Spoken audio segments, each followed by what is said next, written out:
आपल्याला आठवत असेल 15 जानेवारी 2023 ह्या दिवशी मी पत्रकार परिषद घेतली होती 2023 15 जानेवारी आणि सांगितलं होतं की मुंबईत 2 मोठे रस्त्याचे घोटाळे होणार आहेत, एक 23 साली आणि 24 साली 6,000 कोटी आणि 6,000 कोटी.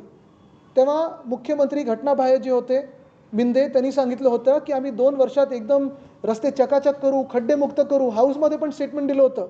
खरं तर आम्ही आता हक्कभंग आणायचा का हा विचार देखील केला पाहिजे, कारण ते खोटारडे आहेत, किती खोटं बोलतात हे लोकांसमोर आलेलं आहे. स्वतः सत्ता ढापण्यासाठी त्यांनी सांगितलं होतं की 2 वर्षात आम्ही मुंबईचे रस्ते खड्डेमुक्त करू. पण हे सगळी योजना आपल्या कॉन्ट्रॅक्टर मित्रांसाठी करत होते. मुंबईचे पैसे कॉन्ट्रॅक्टरांच्या खिशात गेलेत, कदाचित मिंदेंच्या घशात गेले असतील.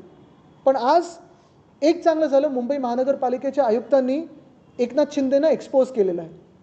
26%च काम झालं आहे आजच्या ह्या रिपोर्टमध्ये आलेलं आहे. 26%.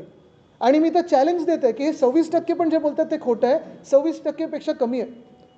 कुठे कुठे जे खोदून ठेवलेलं आहे, कुठेही रस्ता पूर्ण झालेला नाही. मी तर चॅलेंज देते मुंबई महानगरपालिकेला की जे चहल साहेब असताना जे सांगितलं होतं ना आम्हाला की आम्ही CCTV लावू, फुटेज दाखवू, प्रोग्रेस रिपोर्ट दाखवू, 50% तरी तसं दाखवा काहीतरी करून.